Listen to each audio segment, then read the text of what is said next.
not where you want to be financially, if you're not where you want to be emotionally, if you're not where you want to be physically, relationally, socially, 10 times out of 10, it is because you have settled in a place called convenience.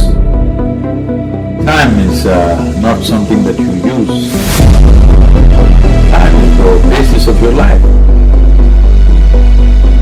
We have a brief moment of life here. Both in terms of time and space, we occupy just a speck in this cosmos. Right now I can say I'm living, or I can say I'm dying. And this is where the rich will become richer, the poor will become poorer, and the middle class will get wiped out. Most of us, myself included, are never taught a thing. We're told, go to school, get a degree, get a job, and now you figure it out. And then what happens for the majority of people is you end up broke, you end up struggling financially, and you can never figure out why. And so you have to make choices. And then estimable people do estimable things. So if you just stop wasting time, you can do a tremendous amount, especially if you also try to maximize efficiency. And I always found that incredibly motivating. You know, a motivating game. How much can I do in the least amount of time possible? Develop the habits. You've got the brain power, you've got the energy, but develop the habits of success. By far the best investment you can make is in yourself. It's like, yeah, well, you want to figure out something that you're doing with your life that's worth not getting drunk and screwing up. The process of death is wrong. One day it will be complete. So when you say I'm lazy, that means I will sleep most of the time, I'll sit around without any purpose to myself. That means that you are encouraging death. If life is a race, what is the goal? You must get to the finish line faster than others. You know what's the finish line? Finish line is death. Wanting to be better than somebody is happening because you have not found any sense of profoundness in your own existence. One-dimensional players aren't in the league. One-dimensional players ain't in the league. What made Michael Jordan is he can put up 30 and he can shut your butt down. He can play offense, he can play defense. He can play 40 minutes, 48 minutes. If you're not where you want to be financially, if you're not where you want to be emotionally, if you're not where you want to be physically, relationally, socially, 10 times out of 10, it is because you have settled in a place called convenience. And most of you in this room, your problem is you're one-dimensional and you're trying to hang your hat on that. So what? I'm the #1 motivational speaker in the world. Am I the #1 father in the world? My kids don't care nothing about YouTube. My wife don't care nothing about YouTube. So what? You're the #1 motivational speaker.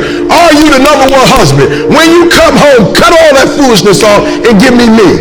And y'all conferences, do me a favor. You and CJ talk, and when you get in the garage, you close the garage, and when you come in the house, you take E.T. the hip-hop preacher off. I want Eric. I married Eric. I didn't marry E.T. the hip-hop preacher. If you continue to believe that your best work is behind you, then you will never achieve what is ahead of you. So real quick, what you got to let go of? Write it down right now. Let's not play. There's an anointing in this place. What do you need to let go of so you can become 1%? Wealth is a mindset, it's not a dollar amount. No, catch that. Wealth is a mindset, it's not a dollar amount. The wealthy do what the poor won't do. But the problem with many of you is that you got full, you got complacent, you got lazy. Somewhere along the line, you lost your enthusiasm, your optimism. You lost your hunger. So we're going to talk about the wealthy in a minute. I want you to write it all down. I told you I wake up at 3 o'clock in the morning. I am willing to do what others are not willing to do so I can live like others would never live. Somebody say you get up at 3 o'clock in the morning. Why wouldn't I? Why wouldn't I get up at 3 o'clock? Our ancestors was getting up at 3 or 4, picking cotton. Oh, you thought they was getting up at 9. You thought they was like, picking cotton today? Oh, we're going to start at 9. We're going to start at 9 a.m. It's going to just let the sun come up, and then once the sun comes up, we're going to... Oh, Oh, you're sick? Oh, you get a sick day. If you want your future, then you are going to have to get acquainted with pain, with discomfort, with inconvenience. Because hunger is the only thing that's going to give you the power to persevere through that pain. Here's what's crazy. In the 1800s, I had to have a certain work ethic just to survive. And you have the opportunity to become multi-millionaires, billionaires, and your work ethic is worse than the people who was forced to work. People tell me, I'm a boss. You're not a boss. You can't even make yourself get up. You got a t-shirt, I'm a boss, but you getting up at 8:30, 9 o'clock.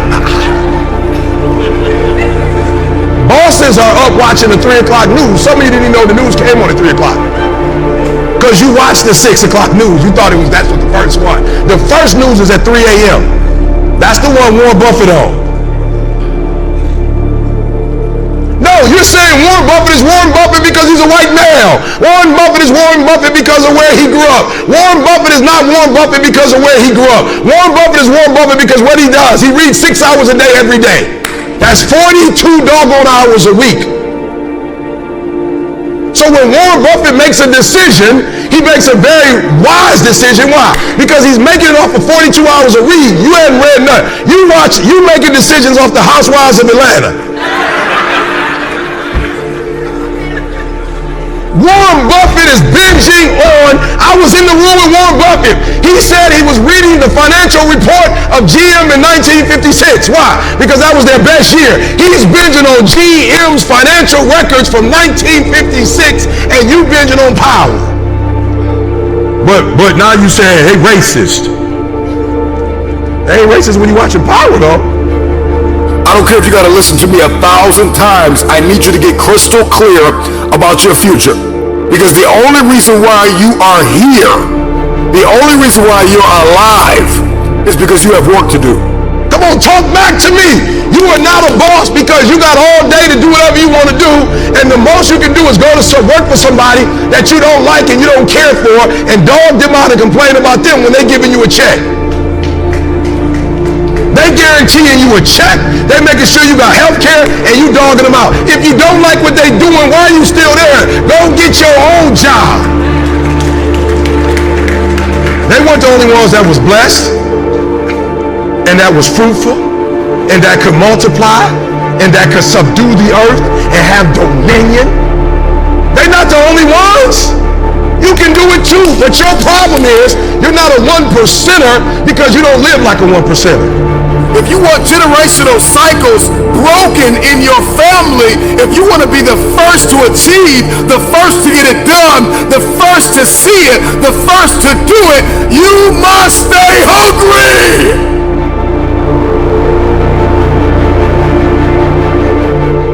How did I balance marriage, fatherhood, and a demanding career? Well, I stopped wasting time. That helped a lot. I stopped drinking. I stopped going to bars. I really didn't spend a lot of time with my friends when I had young kids in particular. I had friends and I saw them, with some degree of regularity, but where I cut corners was more with social life outside my family. So I spent a lot of time with my wife, and I spent a lot of time with my kids, and I spent a lot of time on my career. And so you have to make choices. And I think those were reasonable choices. I'm not displeased with them. Don't abandon your friendships, but you can certainly look at where you're wasting time and just stop doing things that you know to be a waste of time. So, and I did. The funny thing is, if you're trying to stop drinking, you need something better than alcohol. And alcohol's pretty good. So you better find something a lot better, man. Yeah, and then it is. And then estimable people do estimable things. It's like, you want to figure out something that you're doing with your life that's worth not getting drunk and screwing up, because that's fun. I concentrated on my marriage and making time for it. I concentrated on spending time with my kids consciously.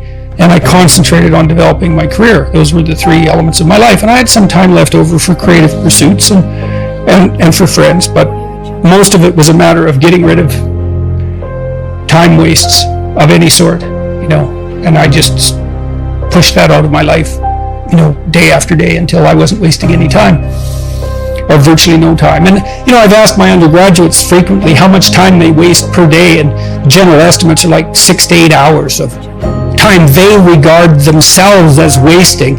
Like, that's a whole career right there, right? So if you just stop wasting time, you can do a tremendous amount, especially if you also try to maximize efficiency. And I always found that incredibly motivating. A motivating game. How much can I do in the least amount of time possible? That's fun to try to do that, as far as I'm concerned. Because if you're starting to put your life together and you have friends that object, those are not friends. Those are just people you know. They're not friends, because a friend is someone, this is one of the hallmarks of a friend. Here's 2 hallmarks. A friend is someone you can tell bad news to. And they won't tell you why you're an idiot, and they won't interfere with your suffering. They'll just listen, and maybe they'll suffer along with you. Okay, so you can tell bad news to them, and they won't tell you some worse thing that happened to them. They'll listen, and they'll suffer along with you. But a friend is also someone you can tell good news to. And the friend will say, wow, in this vale of tears, something good happened to you. Great, man. I'm wonderful. It's rare. It's unlikely. Good for you. I hope 10 more things like that happen. And they're not envious, and they're not jealous, and they're not one-upping you. And if you're trying to get your life together, if you're trying to get your life together and your friends get in the way, that's actually real useful for you, because you've now identified who your friends aren't. And you might think, well, I can't give them up. It's like, oh, yes, you can. And not only can you should, and it would be better for them. Because if they're aiming down and they want you going down with them, there's nothing good about what's happening to them, and there's certainly nothing good about that for you.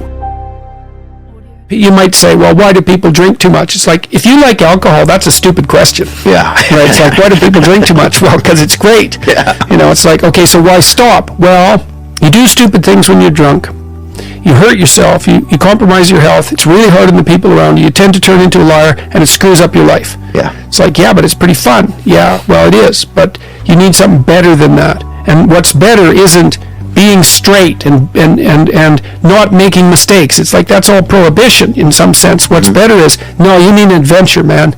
You need to get out there and have something to do. Yeah. And something worth waking up for. And that's the substitute for the addiction. Actually, the addiction is the substitute for that, if truth be known. You need to be afraid of the right thing, and you should be afraid of contaminating your soul with deceit. That's what you should be afraid of. That will definitely do you in, and I know exactly how. What happens is, garbage in, garbage out, the old programmer saying goes, and so you'll fill your head with nonsense and no one will call you on it except you, but you can still that voice if you try hard enough. You just wait until you get in real trouble. One day there'll come a point where you have to make a decision, and the decision is the difference between life and death, or worse, between someone else's life and death, or worse, between health and the suffering that's worse than death. And because you've compromised yourself to such a degree, you will not be able to rely on your judgment, and you will make the mistake you shouldn't make. And then you're done. And that will absolutely happen. Approach it voluntarily. Carefully, but voluntarily. Don't freeze and run away. Explore. Instead, you expose yourself to risk, but you gain knowledge. And you wouldn't have a cortex that, is ridiculously disproportionate if, as a species, we hadn't decided that exploration trumps escape or freezing. It's like we explore. That can make you the master of the situation, so you can be the master of something like fire instead of just being terrified about it. So, one of the things that's absolutely phenomenally fascinating, I think, is that one of the things that the Hindus do in relationship to Kelly is offer sacrifices. You say, well, why would you offer sacrifice to what you're afraid of? Well, it's because that is what you do. That's always what you do, is you offer up sacrifices to the unknown in the hope that good things will happen to you. So in a sense, you're faced with something terrible, the uncertain future. That faces all of you, right? Something you're afraid of, no doubt. How many of you are worried about your future? Yeah, why? You're all young, you're smart, you're relatively good looking. It's like, what the hell are you worried for? What are you worried about? You have innumerable quasi-autonomous subsystems that make you up, that will generate stories impulsively, and you'll just act them out. And you know that because you watch yourself over 2 weeks and you think, Jesus, I did a lot of stupid things in the last 2 weeks. And you think, why? And it's because you're a collection of somewhat random, quasi-autonomous personality units, and lacking a leader, they're just going to fire off whenever they want, First you're hungry, then you're thirsty, then you want to go to bed with your wife, Then you want to sleep in, then you want to tell your boss off, then you want to curse at the guy that cuts you off in traffic. It's like, you're kind of like a 2-year-old, it's one emotional frame after another vying for dominance. There's no overarching hierarchy, and there's no king at the top. And so, we already talked about pyramids of competence, and what's supposed to be at the top is you want to bring all those things together. We understand this neurologically. I'll show you some of that in a little bit. We understand this neurologically, how this maps in some sense right onto the neural structure of your being. You want to put something in control, and the thing that you should put in control is the bloody thing that pays attention and learns, right? Everything else in the hierarchy should be subordinate to the thing that pays attention and learns. What advice do you have for a young man in his 20s? Make a plan. Look at what you're interested in. Get disciplined about something. Allow for the possibility that you have something important to contribute to the world, and that the world would be a lesser place without that contribution. Don't be afraid of taking on responsibility. It's where you find what sustains you in your life. You can take on too much responsibility. You have to be cautious in that regard, but that's a less common problem than not taking on enough. A lot of the things that people regard as traps are actually the means to their life. Often young people are afraid of commitment, for example, in the context of a romantic relationship, and because they feel that that's going to interfere with their pursuit of something more valuable, but that's just not the case. You're not going to find something more valuable in your life than a committed relationship with someone that you love, that sustains itself across time, and that in all likelihood produces children. That's life. And there may be people for whom avoiding that is the better route, but those people are very rare, and you need a real reason to assume that you're one of those people. And hopefully for you, you're not. I've had a very good career, a very meaningful career in multiple dimensions, and it's still been the case for me that the most important part of my life has been my intimate relationship with my wife and my family. So don't be afraid of that, or be afraid of it, but don't let that stop you from pursuing it. There is no struggle for survival. Survival is taken care of. Now you need profoundness. If there is no profoundness, you wonder why are you alive. I know only one thing. I don't know too many things. I just know only one thing. I know this piece of life from its origin to its ultimate. I only talk about this life, but the world assumes I'm talking about them, because fortunately life is made the same way within them also. On the surface, deep inside, both lives are made the same way.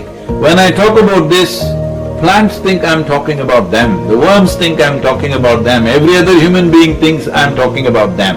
I am only talking about this because this is the only thing I know. You've seen the entire world only within you. Everything that you saw, heard, smelled, tasted and touched happened only within you. So your whole experience of life is only happening within you. If you know this life, in reflection, you know everything in that sense. But actually you know only one thing. Rest is all imagination. Well, most things that human beings do are not done consciously, unfortunately. It is mostly compulsively done, and that is the whole problem with humanity. With the level of intelligence and competence that we have, the moment we function compulsively, we become destructive. If you become conscious, naturally you will curtail so many of your actions because they are absolutely unnecessary.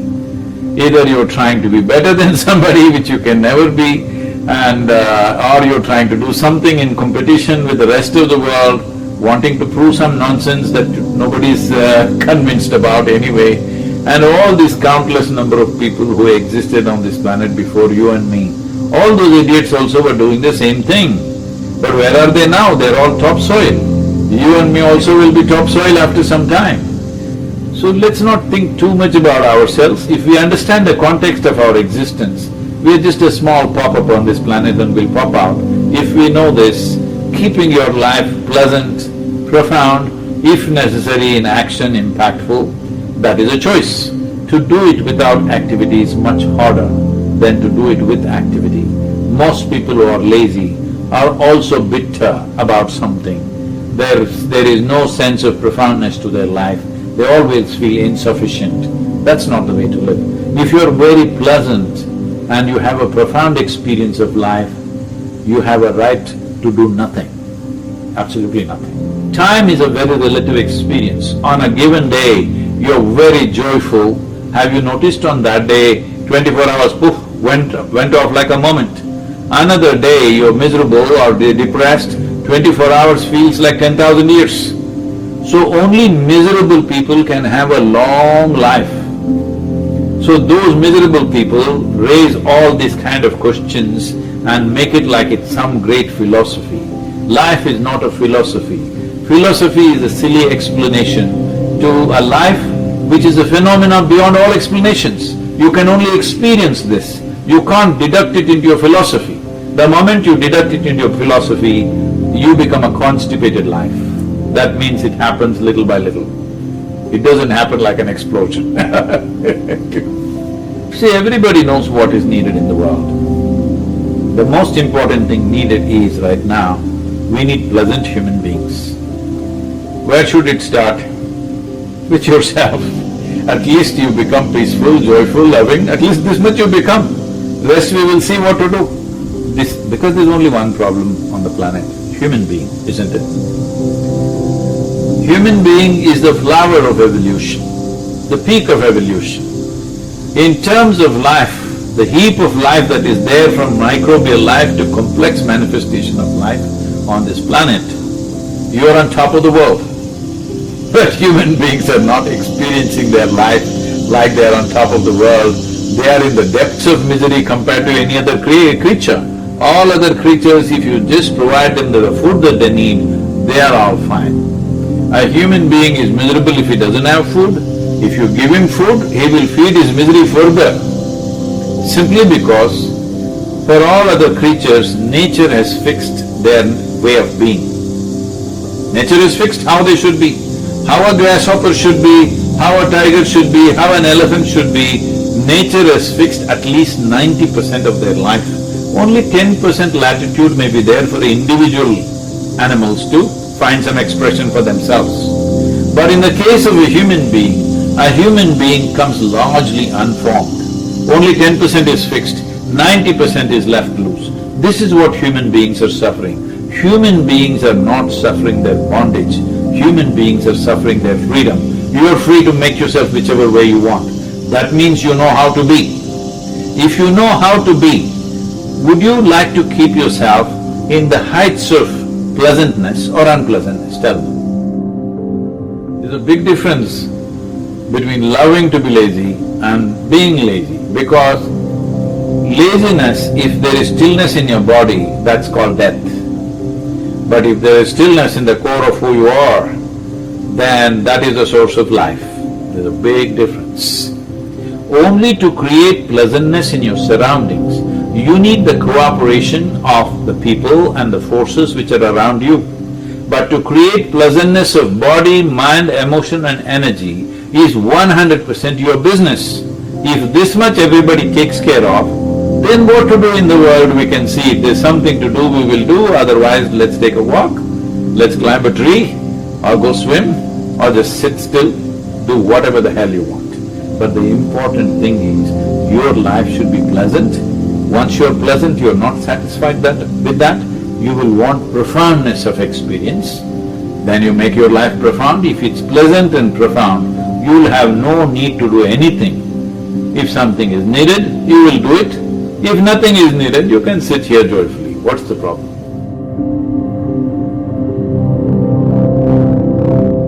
Had various nicknames for me. He'd call me Fireball sometimes because I'd start little businesses. He didn't care about money at all. He believed very much in having an inner scorecard and I never worry about what other people are thinking about you, just Just, if you know why you're doing what you're doing, that's good enough.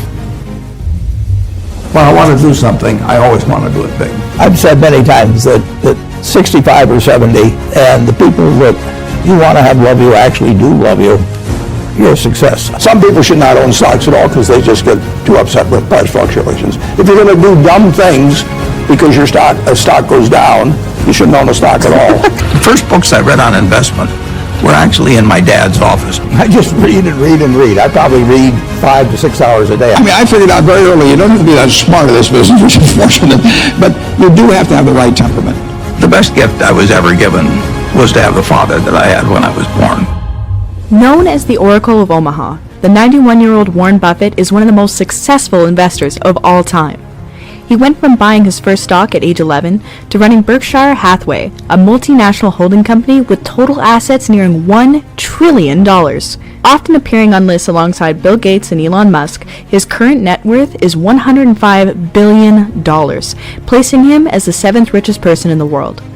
Despite such enormous wealth, he maintains a simple lifestyle. He lives in the same home that he bought back in 1958 for $31,500.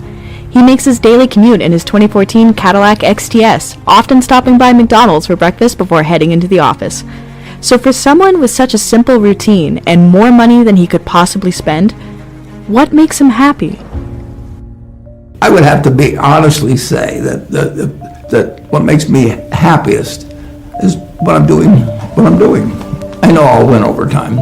That doesn't mean I'll beat everybody else or anything like that, but I mean, the game is very, very, very easy if you have the right lessons in your mind about what you're buying. I'm not buying stocks. I'm buying pieces of overwhelmingly American business. And I'm happy when that's when I'm doing it. I'm happy when stocks are going down. I'm happier when stocks are going down because I can buy more of them with the same amount of money.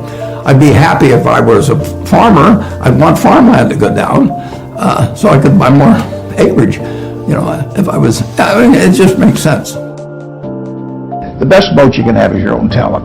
You know, I mean, they can't take it away from you. Inflation can't take it from you. Taxes can't take it from you. So, when I talk to students, I see these students and I tell them, you know, you're $1 million asset. I would pay you $100,000 to the MBAs for 10% of the earnings for the rest of your life. So that makes you $1 million asset. Now, if you can do something to increase that value 50%, if you can learn to communicate better verbally or in written form, and you become 50% more, that's $500,000 just by improving yourself. I mean, nobody can take that away from you. And so I urge everybody, you know, when I talk to them in high school about this and colleges, just develop the habits. You've got the brain power, you've got the energy, but develop the habits of success and look around you at the people that you admire, you know, and list what makes you admire them compared to somebody else that looks equally strong or equally talented.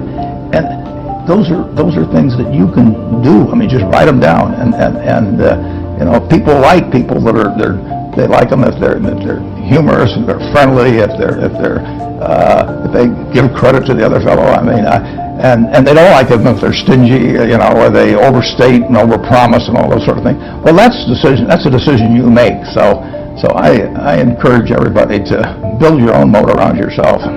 Accumulating such a large net worth doesn't happen if you're average at what you do. Clearly, Warren Buffett is at the top of the investing game. Here's some of his best investing advice. All you have to do is just buy a cross-section of America and then never listen to people like me or read the papers or do anything subsequently. They think that because you can trade, you should trade. You buy a farm, you buy an apartment house, you can't resell it tomorrow, and you know, the cost of moving around. Now you get something handed to you, liquidity, you know, which is instant. You can sell, and the cost of doing it are pennies, you know, compared to other kinds of investment activity. So because they can so easily move around, they do move around, and moving around is not smarter than investing.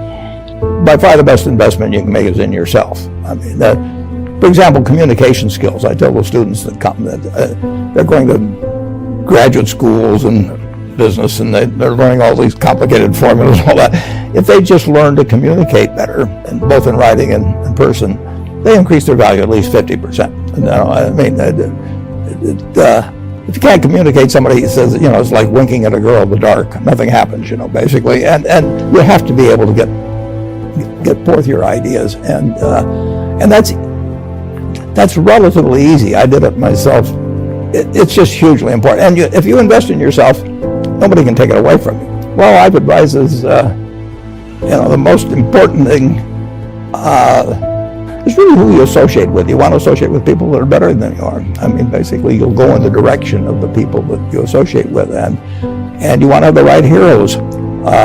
You want people, if you want to emulate somebody, you better pick very carefully who you want to emulate. And obviously, you can't pick your parents. They're going to have an enormous influence on you, but you don't get a choice on that. But you get choices as you go down the line, and who you admire, who you want to copy, and the most important for most people in terms of that decision is their spouse. It's also important in terms of a partner in business, but the partner in life is the most important one. You want to pick a spouse that's a little bit better than you are, and then he or she, and you hope they don't figure it out too fast.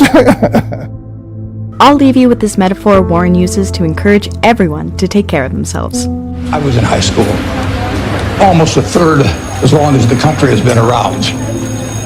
And when I was in high school, I really only had two things on my mind: girls and cars.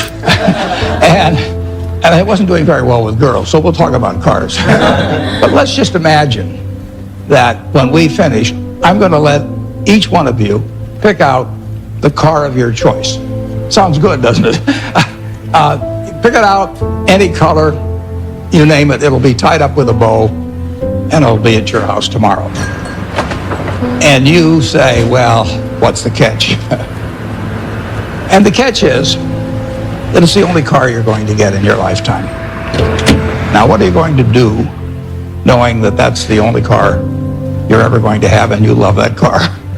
You're going to take care of it like you cannot believe.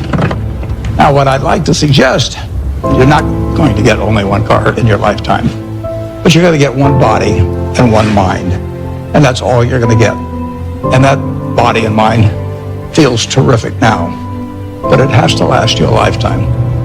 You get exactly one mind and one body in this world, and you can't start taking care of it when you're 50. By that time, you'll have rusted out if you haven't done anything. So you should really make sure that you just remember that you just got one mind and body to get through life with and to do the most with it. And this is where the rich will become richer, the poor will become poorer, and the middle class will get wiped out. Most of us, myself included, are never taught a thing about money. We're told, go to school, get a degree, get a job, and all you figure it out. And then what happens for the majority of people is you end up broke, you end up struggling financially, and you can never figure out why. Rich people will understand money and they will continue teaching their kids, and everybody else, the majority of people who have no idea what's happening, will continue to become poorer because they don't even see it happen. High school, I went through college, I went through 1 year grad school, and then I went through law school, and I never once learned a thing about money. When more money gets produced, it effectively reduces the value of each individual dollar. But this is where rich get rich and the poor get poorer, because as the value of the dollars drop, what happens? For regular people, your salary doesn't stretch as far. Your savings don't buy you as much, and so you're effectively becoming poorer each and every day, because for most of us, we're taught to save our money, and your savings are becoming less valuable each and every day. While what wealthy people do is they're not storing cash, they're buying assets. And it's all a game. And this is what wealthy people understand. It's all a game. Anything is possible. If you live in America, you speak English, you have more opportunities than really anybody else in the world. People will literally risk their lives to come to this country because there's opportunity here. So my parents came to this country with next to nothing. So I got nothing to lose and everything to gain, right? And so this is the place where that opportunity exists. But now you have to be willing to work hard, but you also have to be willing to work smart. You have to do both. Because if you're not willing to work hard, your smart working is effectively worthless. You have to be willing to apply both together. And I had none of this, financial education. Your salary, hey, you got a raise, but you're actually broker now than you were before the raise, because your raise isn't keeping up with inflation. As you start to go down deeper and deeper down the rabbit hole, you start to realize, oh my God, everything that I've been told is a lie.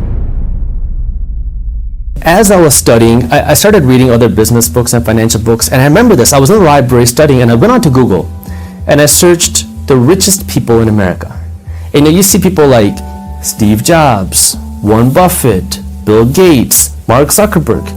And I was like, none of these people are doctors. None of these people went down that traditional route of, getting a degree, doing a good job. Am I missing something? Because I thought that if you go to school, get a good degree, you can make a lot of money. And if you work harder in school, get better grades, you'll make even more money. So I thought it was just directly correlated. Your grades, your income. And that's when I started questioning things. And I realized, maybe this isn't right. And so that kind of pushed me into this whole painful, emotional journey of learning about money, learning about entrepreneurship, learning about what does it mean to become wealthy and how do you actually do it. So that was kind of the initial phase for me, and then I had to go out and actually start learning. The government can't just spend money without somebody paying for it. They have to generate the tax dollars. If they don't pay it through tax dollars, somebody's still going to have to pay a tax. And inflation now is a hidden tax. It's a silent tax. It affects the people who don't understand money, and it disproportionately affects the poor and the financially uneducated. And this is why financial education is so important, is because if you don't understand this, you are going to get screwed over by the system. Because now, guess what? Your gas is going to be more expensive, your groceries are going to be more expensive, your home cost is going to be more expensive. The cost to do anything is going to cost you so much more today, next year, the year after that, while your salary, hey, you got a raise, but you're actually broker now than you were before the raise because your raise isn't keeping up with inflation. And so that's where you have to be willing to go out of your way to learn how some of these things work, because if you don't, you're just going to be a pawn in the system. And it's very unfortunate. It sucks. And this is where I'm trying to help provide that education, because these are things I never grew up learning. These are things that I wish somebody would have told me. 7 out of 10 Americans across the board are living paycheck to paycheck. 50% of Americans that are making $250,000 a year are living paycheck to paycheck. That's crazy. It's not how much money you make. It's what you do with the money you make that is so important. And so now, if you have a buffer, you're already better than the majority of people. Now the question is, what do you do with it? Well, we're taught, save it. Save all of it. So your investments are zero, and your savings, you're trying to grow that, thinking that you're going to become wealthy. But you're never going to be able to outsave inflation. Your savings are literally making you poorer each and every day. However, you don't want to just not save any money. You got to be strategic with it. What I like to say is there are 3 reasons why you should be saving money. You save money for an emergency, have somewhere between 3 to 12 months worth of expenses depending on your risk tolerance. Save money for a big purchase. You want to buy a car, you want to buy a house, you need some cash to do that. Save money for an investment. If you're not saving money for one of these 3 reasons, you are saving your money the wrong way, and it's making you poorer each and every day. Now, you didn't say save for retirement. You invest for retirement. The psychology of investing is just as, if not more important than the actual how-tos of investing. So I invest my money in 5 places: real estate, stocks, startups, cryptocurrency, and physical gold. But in the stock market particularly, it is a liquid investment, meaning you can easily buy, you can easily sell, and that's what becomes a big psychological game, because every day people are watching that ticker. What's Tesla doing today? Tesla's up $2, Tesla's down $4, and it can really drain you. So the first thing is you have to understand that your psychology is important. What I do is I understand I'm not a trader. I don't trade, I don't flip. I have 2 strategies when it comes to investing my money. I have an active strategy and I have a passive strategy. I'll start with the passive strategy because that's easy to understand. Every month, I passively invest my money into stocks, physical, gold, and cryptocurrency. And so what that means is it's automatic, low-cost ETFs, and I have ETFs that give me exposure to the S&P 500. That's kind of your safe, your value. S&P 500 are the biggest 500 companies in the stock market. So that's the kind of the safe value play. I have some ETFs that give me exposure to innovation, startups, growth, because I like that space. Much more risky, but you can see more potential upside. Risk means you can also see more downside. And then I also have ETFs that give me exposure to emerging markets.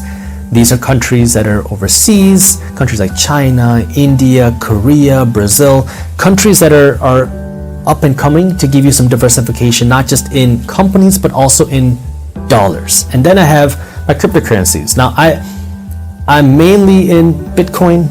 I have some Ethereum, a couple other coins, but mainly Bitcoin, and every day I buy a little bit of cryptocurrency.